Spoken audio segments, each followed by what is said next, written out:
আউযু বিল্লাহি মিনাশ শাইতানির রাজিম। বিসমিল্লাহির রহমানির রহিম।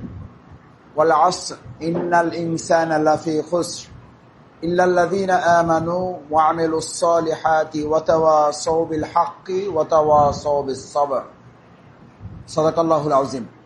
সম্মানিত মুসলিয়ানে কিরাম, এখন যে সালাত আমরা আদায় করতে আসছি, এই সালাতের নাম হচ্ছে সালাতুল আসর। আর আমি আপনাদের সামনে একটা সূরা পড়েছি, সূরার নাম হলো সূরাতুল আসর। আসর শব্দের অর্থ হচ্ছে সময়।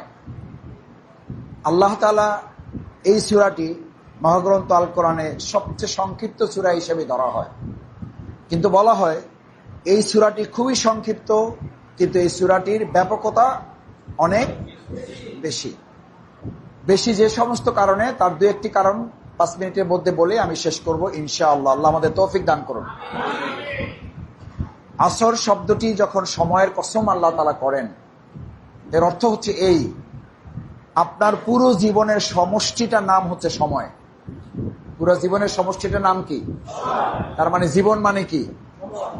জীবন মানে সময়ের সমষ্টি। আপনি এখন অক্সিজেন গ্রহণ করছেন, যদি কার্বন ডাই অক্সাইড আর ছাড়তে না পারেন, আপনার জীবনের সময় আছে আর নাই। এটা হলো সময়ের 1 নম্বর কথা। সময়ের 2 নম্বর কথা হলো, একজন মানুষ যখন দুনিয়া ছেড়ে চলে যায়, অর্থাৎ মৃত্যুবরণ করে, কিসের অভাবে মৃত্যুবরণ করে? কিসের অভাবে? তার সময় নাই। কি শেষ হয়ে গেছে? কি শেষ? সময় শেষ। অক্সিজেন পৃথিবীতে নাই, ডাক্তারের কাছে নাই, হসপিটালে নাই। অক্সিজেন না থাকলে আমরা বাঁচতেছি কেমনে? অক্সিজেন আছে, আপনার কি নাই? টাইম শেষ, সময় শেষ। ওষুধের অভাবে মারা যায়? ফার্মেসির দোকানদার মারা যাবে না? হ্যাঁ, ওষুধ ছিল না? ছিল না। চিকিৎসার অভাবে মারা যায়? হসপিটালের চেয়ারম্যান মারা যাবে না? না যায় না এই পর্যন্ত? সবচেয়ে বড় ডাক্তার মারা যায় নাই তো? কিসের অভাবে মারা গেছে? থাকার জায়গা একটা লোকের আছে না নাই? কিসের অভাবে মারা গেছে? সময়ের অভাবে। অথচ দেখেন, আমরা এই সালাতে আসার ক্ষেত্রে সবচেয়ে বড় প্রতিবন্ধকতা কি? ভাই নামাজে আসেন, সময় নেই। চলেন জামাতটা সময় মতো পড়ি, সময় নেই। এরকম কপাল পোড়া বদনসিব আমাদের সমাজে, আমাদের এই বাজারে, আমাদের স্কুলে, আমাদের এই কলেজে আছে না নাই? এটা আল্লাহদ্রোহী। সময় নাই আপনি যখন বলেন, আপনি কাকে শোনাচ্ছেন? যিনি সময়ের মালিক তাকে শোনাচ্ছেন সময় নাই। তার কাজে আপনি বলতেছেন আমার সময় নাই। এর চেয়ে আল্লাহদ্রোহিতা হইতে পারে? এর চেয়ে খোদাদ্রোহিতা কি হইতে পারে? যে আল্লাহ আপনার সময়ের সমষ্টি দিয়ে জীবনটা সাজাইছেন, সেই আল্লাহর কাজে যখন আপনাকে ডাকা হয়, আমি তখন বলি আমার কি নাই? সময় নাই। দিনের কাজে আসেন, সময় নাই। দাওয়াত দিতে আসেন, সময় নাই। আল্লাহর কাজে আসেন, সময় নাই। কি অদ্ভুত কথা! এই জন্য আল্লাহ বলছেন, আল আসর, সময়ের কসম, তোমরা সবাই ক্ষতির মধ্যে। ইন্নাল ইনসানা লাফি খুসর, সবাই ক্ষতির মধ্যে। সবাই, আল্লাহ বলছেন সবাই ক্ষতির মধ্যে। এরপর আল্লাহ 4 ক্যাটাগরি বাদ দিয়েছেন। কয় ক্যাটাগরি? 4 ক্যাটাগরি। ইল্লাল্লাযীনা আমানু, বাদ যাবে কারা? যারা ইমানদার। ইমানদার মানে খালি ইমানদার মুখে বললে হবে না। ডাক্তারের ছেলে যদি বলে আমিও ডাক্তার, মানবেন? চিকিৎসা নিবেন না? নেন চিকিৎসা। ইঞ্জিনিয়ারের ছেলে পড়াশোনা নাই, কাম কাজ নাই, ফেরিতে বিল্ডিং বানাবেন? কিন্তু আমরা দুনিয়ার সব মানি না, শুধু একটা মানি। ইমানদারের ঘরে জন্মগ্রহণ করছে, এই কারণে সে ইমানদার, এটা মানি। কাম কাজ না করলে ইমানদার, কাম কাজ করলে ইমানদার। নামাজ পড়লে ইমানদার, নামাজ না পড়লেও ইমানদার। অথচ দুনিয়ার দৃষ্টিতে আপনি ইঞ্জিনিয়ারিং মানেন না যদি সে ইঞ্জিনিয়ার পাস না করে। ডাক্তারি পাসটা করলে, ডাক্তারের ঘরে জন্মগ্রহণ করলে তারে আপনি রুগী দেখান না, তার ধারে কাছে আপনি যান না। অথচ ইমানদার মুসলিমের ঘরে জন্মগ্রহণ করলে কি মুসলিম হওয়া যাবে? মুখে কেউ ডাক্তার বললে যদি ডাক্তার না মানেন, শুধু মুখে ইমানদার বললে কি ইমানদার গ্রহণ করা হবে? আল্লাহ তাআলা নিজে কোরআনে বলেছেন, এটা আমার কথা না। আহাসিবান নাস, আহাসিবান নাস, আলিফ লাম মিম, আহাসিবান নাস। মানুষ তোমরা কেন এটা মনে করো? আইয়ুতরাকু আইয়াকুলু আমান্না ওয়া হুম লা ইফতানুন। তুমি মুখে বলবে আমি ইমানদার, আর তোমার ছেড়ে দেওয়া হবে না, অথচ তোমার ইমানের দাবিতে তোমার আমি পরীক্ষা করব না। হেডমাস্টারের কাছ থেকে এখন এসছি, হেডমাস্টারের কাছে কি আপনার ছেলের নিয়ে ক্লাস নাই, পরীক্ষা নাই, প্রাইভেট নাই, স্কুলে যায় না ঠিক মতো, যাই বললেন আমি সভাপতি, আমার ছেলের নিয়ে আসছি, সার্টিফিকেট দেন, দিবে? দিলেও কাজে লাগবে?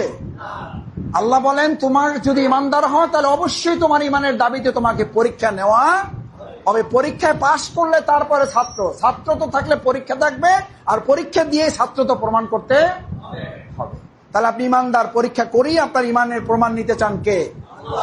এই সালাত হচ্ছে পরীক্ষা। ওয়ালা নাবলুওয়ান্নাকুম বিশাইইম মিনাল খাউফ, ভয় দিয়ে আপনাকে পরীক্ষা করা হবে।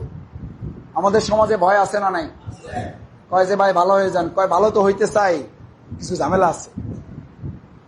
কয় ভাই এবার একটু ভালো চেষ্টা করি, কয় ভালো চেষ্টা করার চিন্তা করছিলাম, কিন্তু ভাই বিভিন্ন জায়গা থেকে হুমকি দামকি আছে।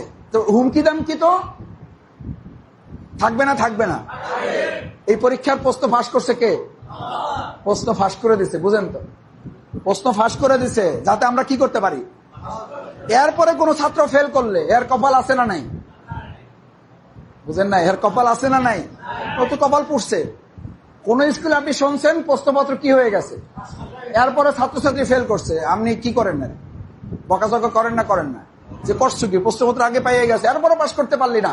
আল্লাহ তাআলা আপনার পরীক্ষা জানাই দিয়েছেন, প্রশ্নপত্র ফাঁস করে দিয়েছেন, এরপরে যদি পাস করতে না পারেন, কয়েছেন কালকে আমাদের দিন বলবেন যে আল্লাহ ভালো পথে চলতে চাইছিলাম কিন্তু একটু ভয় পেতেছিল, হুমকি দাম কি ছিল, বুঝি নাই কে ক্ষমতায় আসবে, শেষে কোন ঝামেলায় পড়বে, কোনো দিকে যাই নাই, সোজা রাতের মতো দাঁড়াইছিলাম। তো সোজা রাতের মতো যদি কেউ দাঁড়াই থাকে, সত্যের পথ না নেয়, ইসলাম তার নাম দিয়েছে বোবা শয়তান। কি শয়তান? কয় ভাই আমি কোনো দিকে নাই, কারণ হে কোনো দিকে নাই মানে হলো হে সুবিধা বুঝে ছাতা ধরে। কি বুঝা? সুবিধা বুঝা ছাতা ধরে, যাদের নাম ইসলামে দিয়েছে মুনাফিক। এটা আমার কথা না, ইসলামের কথা। আল্লাহ তাআলা রাসূল করিম সাল্লাল্লাহু আলাইহি ওয়াসাল্লামের সময় সুবিধা মতো ব্যাসার্ধ নিতেন, তাদের নামই ছিল মুনাফিক। তারা সুবিধা অনুযায়ী যখন যেখানে যেতে দরকার, মুহাম্মদ সাল্লাল্লাহু আলাইহি ওয়াসাল্লামের যখন সুবিধা ছিল নামাজের প্রথম কাতারে দাঁড়ায় যেত, মসজিদ থেকে বের হয়ে আবার দুনিয়ার সমস্ত অপকর্ম করত, তার নাম কি? এরকম মুনাফিক মুসলমান আমাদের সমাজে নাই। সুবিধা মতো কি ধরে? ছাতা ধরে। আবার জিজ্ঞেস করলে কয় এটা কৌশল।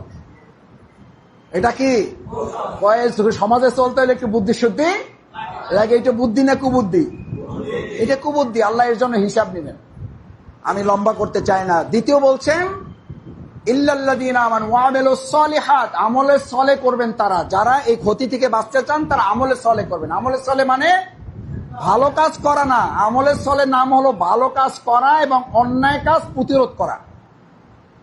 এটা বোঝানোর জন্য ব্যাখ্যা দিচ্ছি না, শুধু এইটুকু বলি, আপনি শরীর সুস্থ রাখার জন্য ডাক্তারের কাছে গেলে দুই ধরনের চিকিৎসা দেয়, কিছু খাইতে বলে, কিছু খাওয়া খাবেন না। চাষ করতে গেলে ফসল রাখতে চাইলে আগাছা কি করতে হবে?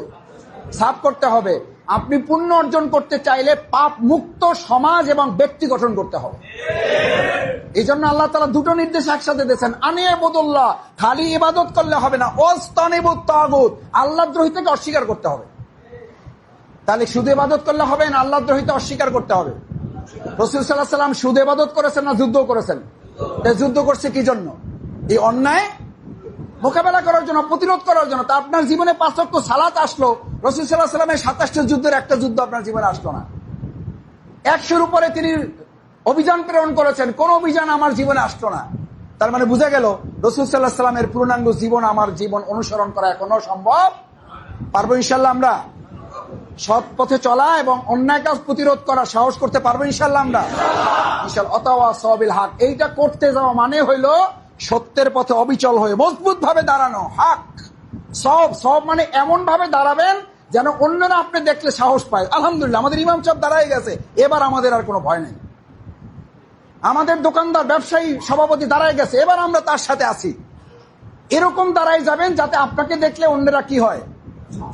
উৎসাহিত, ইন্সপায়ারিং, সাহস দেওয়ার মতো। এই শক্তি যদি আপনি দিতে পারেন তাহলে আপনি ওই ভালো কাজ আপনাকে দেখে দেখে যারা করবে সকলের সওয়াব আপনার আমলনামায় যুক্ত হবে। সুবহানাল্লাহ। পারা যাবে? শেষ কথা হলো অতাওয়াসাউ বিস সাবর। এই ভালো কাজ যখন আপনি করতে যাবেন তখন ধৈর্য একটু ধরা। খালি এই কথা কইলে হবে না, ভাই কালকেই তো ভালো কথা কাজ করার সিদ্ধান্ত নিয়েছিলাম, হুমকি তো একজন দিয়েছে, আমি এসবের মধ্যে নাই। এখনই সিদ্ধান্ত নিয়েছে, এখনই নাই। কারণ কি নাই আপনার মধ্যে? ধৈর্য নাই। আল্লাহ বলছেন ক্ষতি থেকে যদি বাঁচতে চাও সবর করতে হবে, ধৈর্য ধরতে হবে। ওয়াসবির, ধৈর্য ধরো,